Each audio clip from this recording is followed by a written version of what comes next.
Ai, ai. Continuando, pessoal, desculpa aí o descuido. Então, aqui nós temos a tabelinha. Estão conseguindo ver agora? Espera aí, vai aparecer para vocês.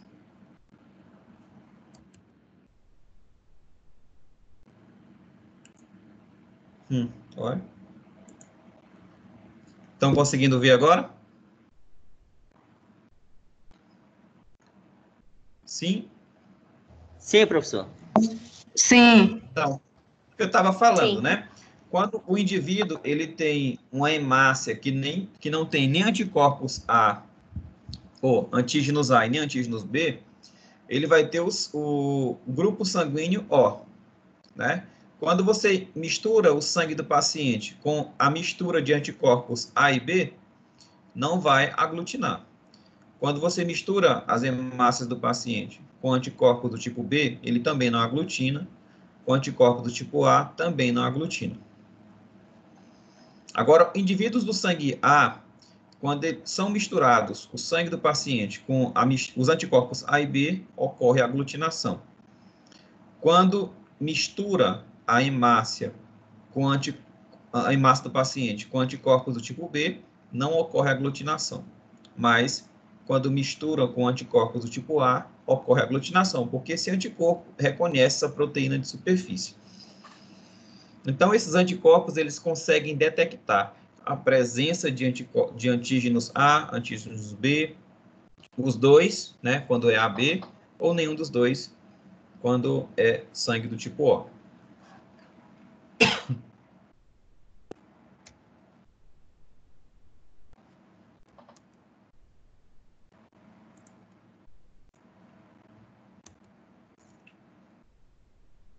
Então, aqui nós temos uma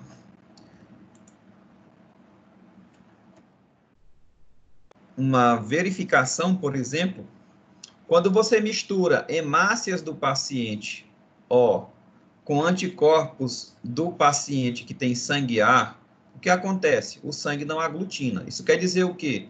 Que o sangue O, ele pode doar para um indivíduo com sangue A. Quando você pega anticorpos do paciente B, sangue B, e mistura com o sangue de pacientes com sangue O, também não ocorre aglutinação. Isso quer dizer o quê? Que o sangue O também pode doar para indivíduos que têm sangue B. Então, percebam que o sangue, as hemácias do tipo O, elas não aglutinam para ninguém. Por isso que o indivíduo ele é doador universal. Já o indivíduo que tem sangue A, ele só pode doar para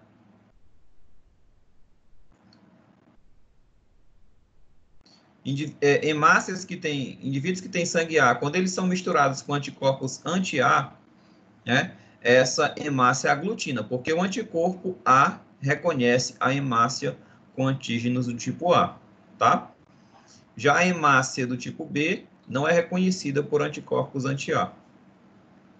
E a hemácia que tem antígenos A e B, elas são reconhecidas por anticorpos do tipo A, tanto por anticorpo do tipo A, quanto anticorpos do tipo B. Então, existem essas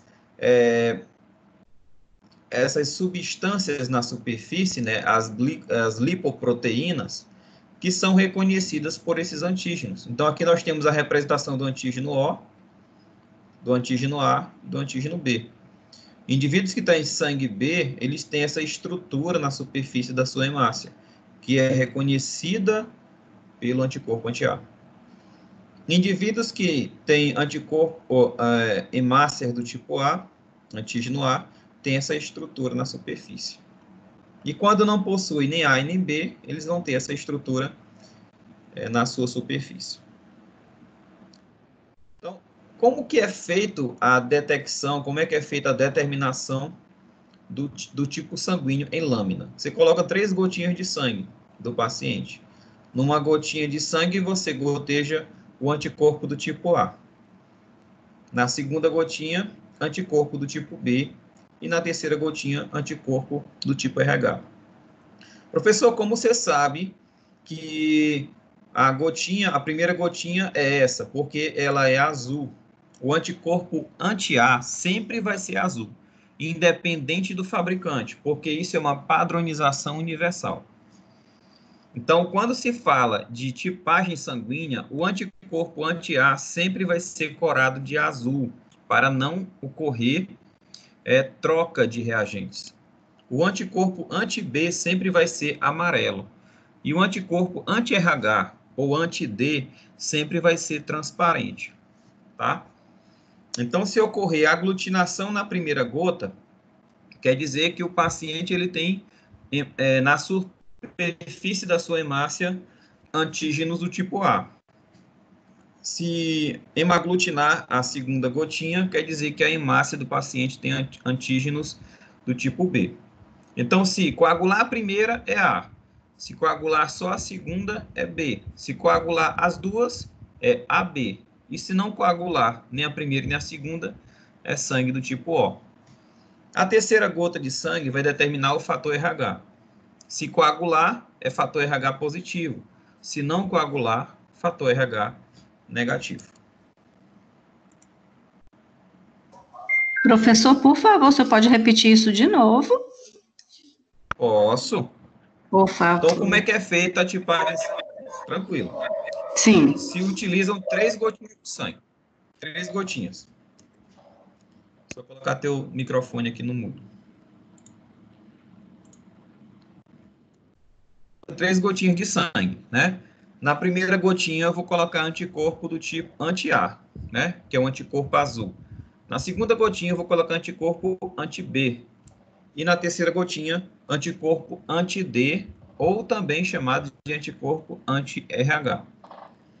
Então, se coagular a primeira gota, quer dizer que o paciente tem antígenos do tipo A na hemácia dele.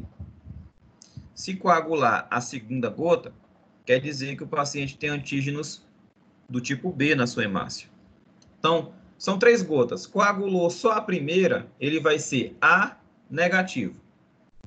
Se coagulou só a segunda, ele vai ser B negativo, né? O negativo e positivo vai ser a terceira gotinha. Coagulou a terceira gota, é positivo. Não coagulou, é negativo. Então, se coagular a primeira gotinha, que é o A, e a última, vai ser A positivo. Se coagular a segunda e a terceira gotinha, vai ser B positivo. Se coagular as 3, vai ser A, B positivo. Se não coagular nenhuma, vai ser O, né, porque não tem nem A e nem B, negativo. Então, a gente consegue determinar o tipo sanguíneo através da utilização desses anticorpos que são feitos por reação de hemaglutinação.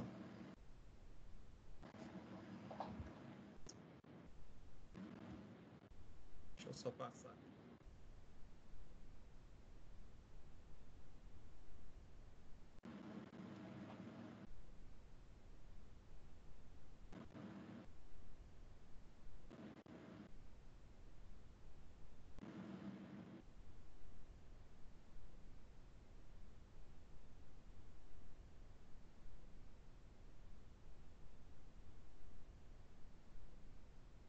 Tá bem aqui, ó.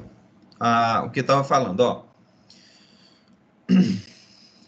Cadê?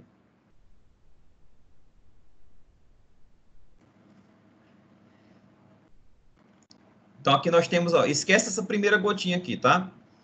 Nós temos a gotinha azul, a amarela e a branca. Coagulou a primeira, então é A. Coagulou a última, então vai ser A positivo. Coagulou a segunda e coagulou a terceira, vai ser B positivo. Coagulou a segunda e a terceira. Primeira, segunda e terceira, então vai ser AB positivo. Não coagulou nenhuma, é O negativo. Certo?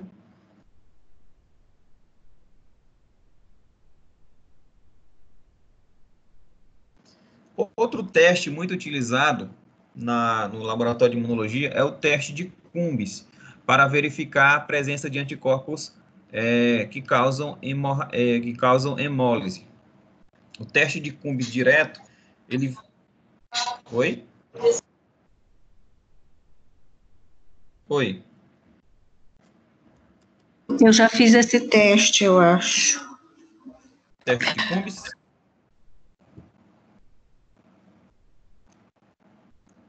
Teste de Cumbis? Sim. Tá. Mas qual finalidade? Sabe me dizer?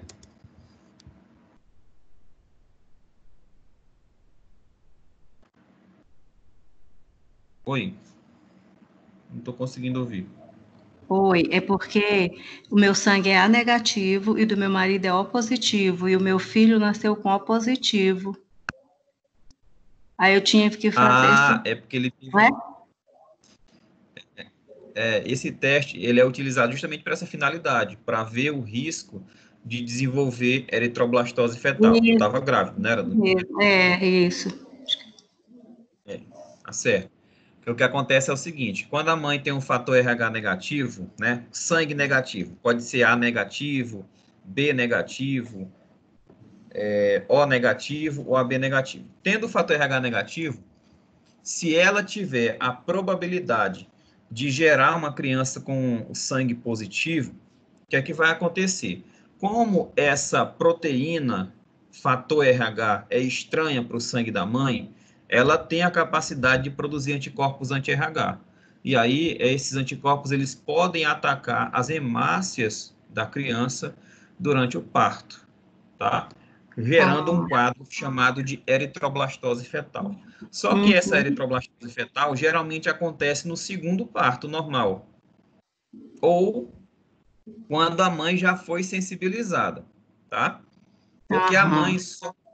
a mãe só produz esses anticorpos quando o organismo da mãe entra em contato com o sangue positivo, né? Positivo. Porque esse fator RH, ele é uma proteína, tá? E no caso da mãe, da mulher, quando não tem essa proteína, ela vai produzir anticorpos contra essa proteína, tá? Certo. Então, foi justamente por conta disso que você deve ter feito esse teste de Cumbis para verificar a possibilidade de gerar uma reação, né, de hemólise no bebê logo após o parto.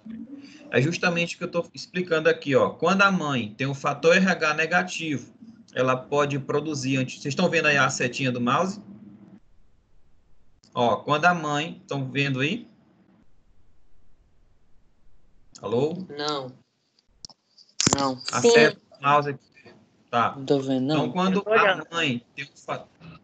a mãe tem um fator RH negativo, ela pode, quando ela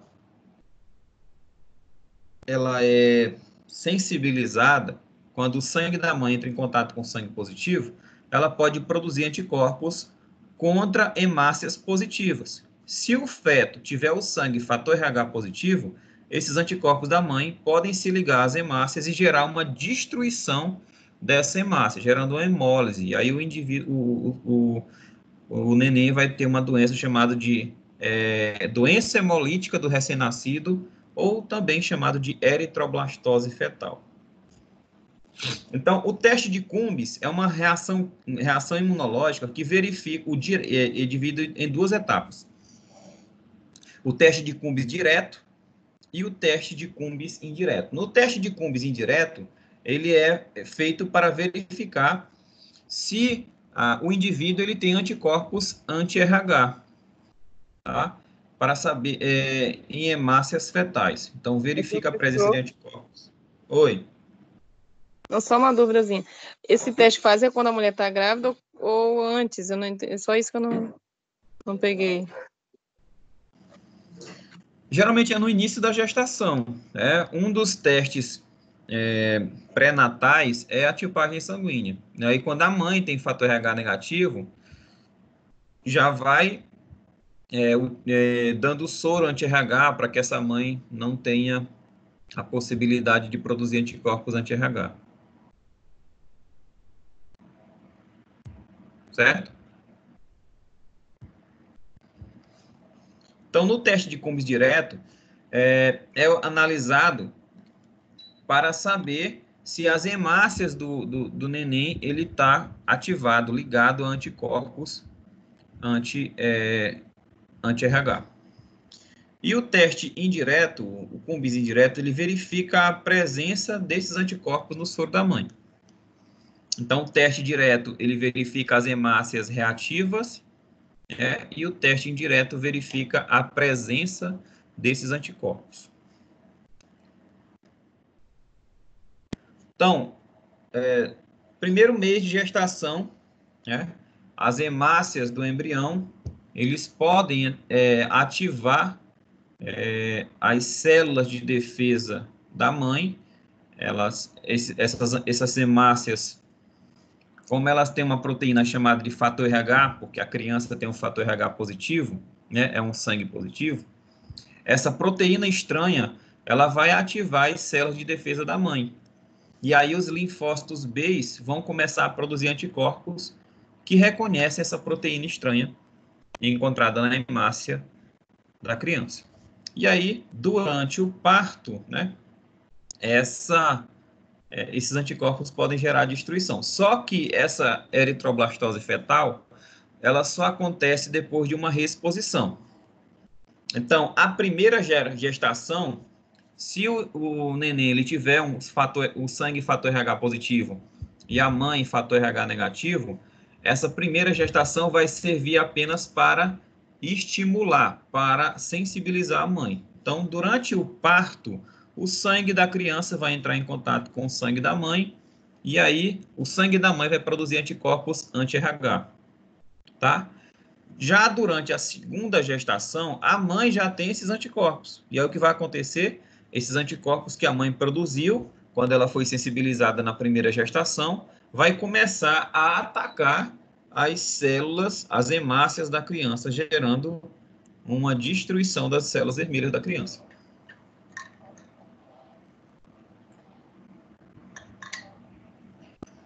E aí, essa destruição ocasionada pela ação dos anticorpos anti-RH da mãe gera uma anemia hemolítica, E vai gerar uma produção exagerada de bilirrubina, que é decorrente da degradação da hemoglobina. E essa bilirrubina, em excesso no sangue, ela pode gerar danos cerebrais irreversíveis. Por isso que a eritroblastose fetal, além de matar, Por isso que a eritroblastose fetal é uma doença muito grave. Existe também testes para detecção de anticorpos que a gente chama de reação de floculação, Anticorpos que podem ser decorrente da infecção pelo vírus ou pela bactéria Treponema pallidum, que causa a sífilis. Então, o VDRL é um teste onde se utiliza umas esferas de látex revertidas com cardiolipina. E essa cardiolipina, ela é reconhecida pelos anticorpos produzidos pelo paciente que tem sífilis, Então, se essa reação ela gerar uma aglutinação, isso gera uma alta suspeita de que esse paciente pode ser positivo para sífilis. Então, aqui nós temos 4 pocinhos que mostram diferentes reações. Então, aqui nós temos o soro do paciente, que foi misturado com o reagente com látex. Essa primeira gota não reagiu, não floculou. Essa segunda gota começou a flocular, dá para ver tipo uma poeirinha aqui na segunda gotinha. Na terceira gotinha, já dá para ver que tem tipo uns pontinhos aqui, que são os flocos decorrentes da reação positiva. E esse quarto pocinho está bem mais positivo. Então, a reação positiva para VDRL, ele se mostra com essas floculações quando a reação é positiva. Certo? Vamos só olhar aqui outra.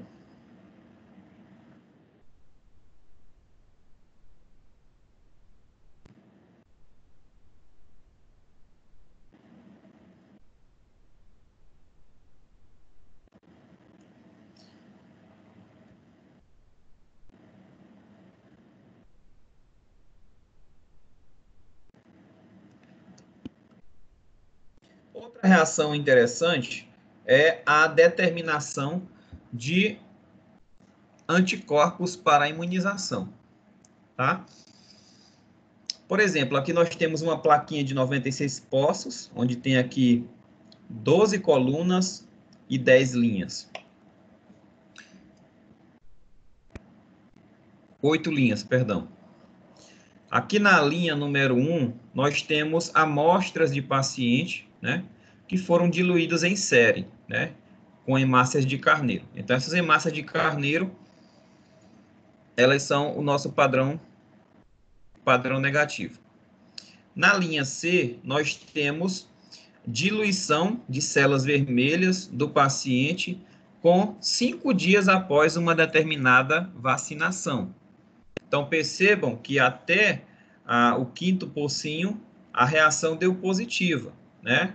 O sangue ele ficou espalhado, a hemácia ficou espalhada no fundo, não ficou esse pontinho, ó. Então, reação negativa é igual ao que está na primeira linha. Primeira linha é reação negativa. Reação positiva é quando a hemácia ela se espalha no fundo.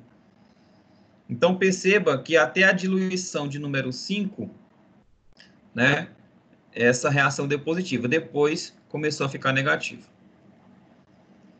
Na linha D, nós temos a mesma diluição da linha C, porém, foi adicionado um reagente chamado de mercaptoetanol.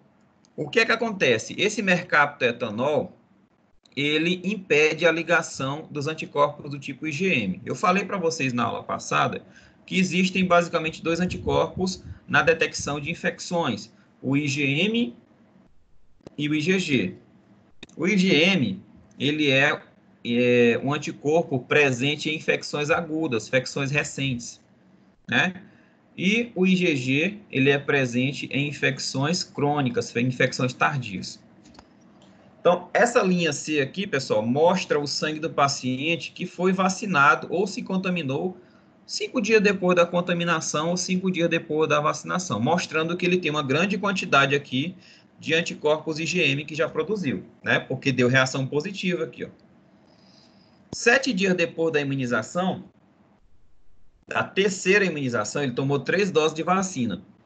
Na linha C, a gente verifica a presença de anticorpos do tipo IgM após a primeira vacinação. Depois da terceira dose, 7 dias depois, foi feito novamente o teste. E percebam que a reação ela fica positiva, mesmo em diluições maiores. Então, antes a reação ficava positiva até a 5ª coluna, agora foi até a 10ª, mostrando que esse paciente ele produz muito mais anticorpos após a terceira imunização. Por isso que algumas vacinas, eles precisam de doses de reforço para aumentar a produção de anticorpos e deixar essa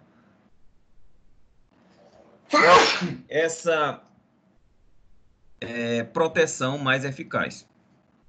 Na linha G, foi adicionado o mesmo sangue do paciente com as mesmas diluições e também foi adicionado o mercaptoetanol. E aí o que aconteceu?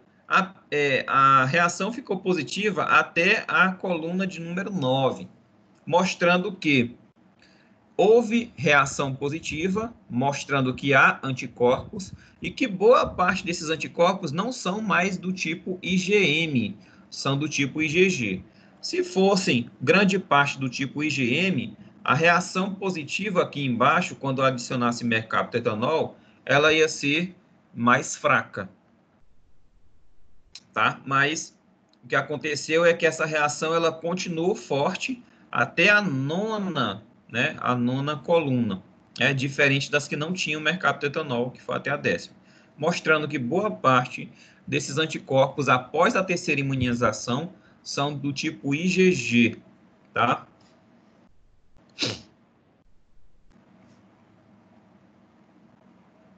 Existem também as reações de aglutinação direta, que servem para classificação do tipo ABO, né, como a gente já falou, e também para identificação de bactérias, né? Você utiliza, por exemplo, esferas com látex, né? Esfera de látex com... Oi? Deixa eu lhe perguntar, por que às vezes na tipagem dá um D negativo fraco ou um D negativo, um D positivo também fraco, ou então indeterminado. Tá. O que acontece é o seguinte, Dinália.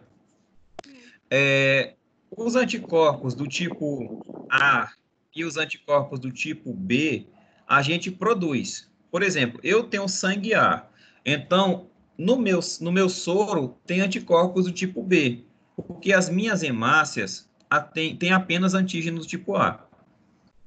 Então, o meu sangue, o meu soro, ele vai ter anticorpos contra as proteínas que são estranhas ao meu corpo. Então, se a minha hemácia tem antígenos do tipo A, no meu soro vai ter anticorpos contra antígenos B, porque minha hemácia não tem. No meu soro não vai ter anticorpos do tipo A, porque senão ele vai atacar a minha própria hemácia. Então, no meu soro tem anticorpos do tipo A. Agora, os anticorpos do tipo RH, eles não são produzidos desde o nascimento. Eles só são produzidos em indivíduos que não têm essa proteína, né? E que são sensibilizados. Isso quer dizer o quê? Tem pessoas que têm o sangue negativo, mas a quantidade de anticorpos anti-RH é pequena. Tá? Deu para entender? Deu. Mais ou menos. Tá? E aí, quando vai se fazer a reação, né? A hemaglutinação, às vezes a reação dá negativa. E aí, para ter certeza que o paciente ele tem sangue negativo, o que é que a gente faz? A gente faz uma contraprova. A gente pega o sangue do paciente, lava em soro fisiológico, faz 3 centrifugações de lavagem com soro fisiológico para retirar todo o soro do paciente e deixar essas hemácias livres. E aí faz uma nova reação química. E aí, se coagular, ele vai ser RH positivo. Se não coagular, vai ser RH negativo. É essa contraprova. Mas essa contraprova só é feita quando o indivíduo dá fator RH negativo. Mas pode ocorrer de ter resultado não indeterminado? Geralmente, é muito raro de acontecer. Muito raro mesmo. Geralmente, ou dá positivo ou dá negativo. Sim. Mas se der indeterminado e se for preciso, tipo, o paciente receber uma doação de sangue, ele vai morrer, no caso, né? Porque ele não sabe o RH dele. Não, é só ele receber uma bolsa de sangue O negativo. Ah, tá. Que a bolsa de sangue O negativo, ele é doadora universal. Ela pode ser doada para todo mundo. Entendi. Entendeu? Entendi. Então, beleza.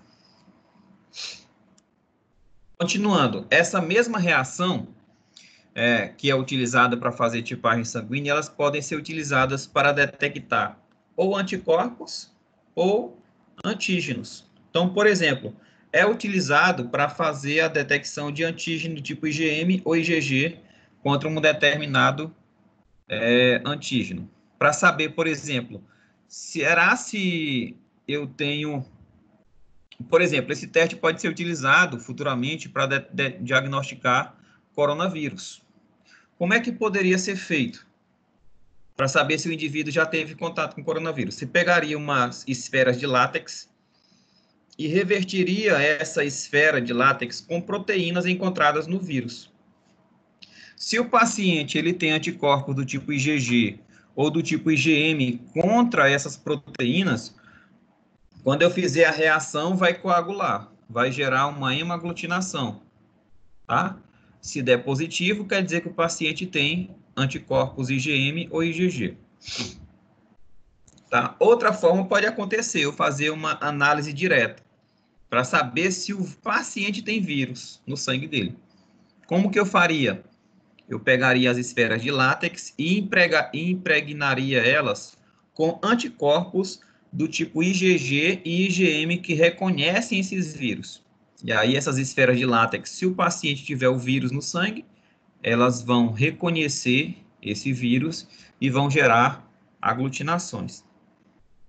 Então, exemplo, né, é através dessas reações que podem ser, por exemplo,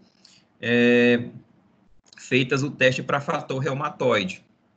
Pode ser feito também pesquisa de beta-HCG, só que beta-HCG é mais detectado em outras técnicas. E pode ser feita também pesquisa de proteína C reativa, mas o mais utilizado mesmo é para fator reumatoide, para ver a presença de antígenos que desencadeiam o fator que pode gerar reumatismo.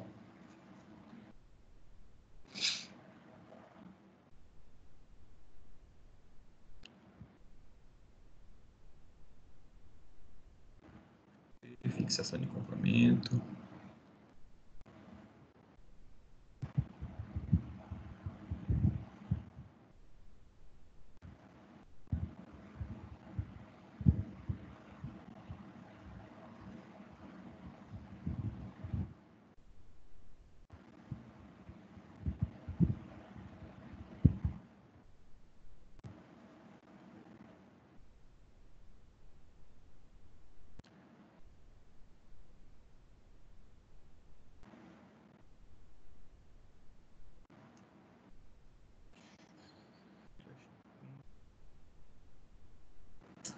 Então é isso, pessoal. A gente concluiu essa parte, né, de testes laboratoriais, e na próxima aula, porque como essa nossa disciplina é blended, é só 1h30 de aula, na nossa próxima aula, que vai ser uma aula extra, né, a gente vai falar sobre vírus, tá bom? Alguma dúvida, pessoal, a respeito? Já responderam as atividades que eu coloquei no portal? Já. Sim, prof. Tá, professor. Tá. Tchau. Professor, a próxima aula vai ser quarta-feira. Érica, tu novamente. respondeu a tua atividade, Érica? Sim, senhor. Tirei Oi. 10, viu? Tirei Perdão? 10. Não fez mais que tua obrigação. Professora, e os Diga. casos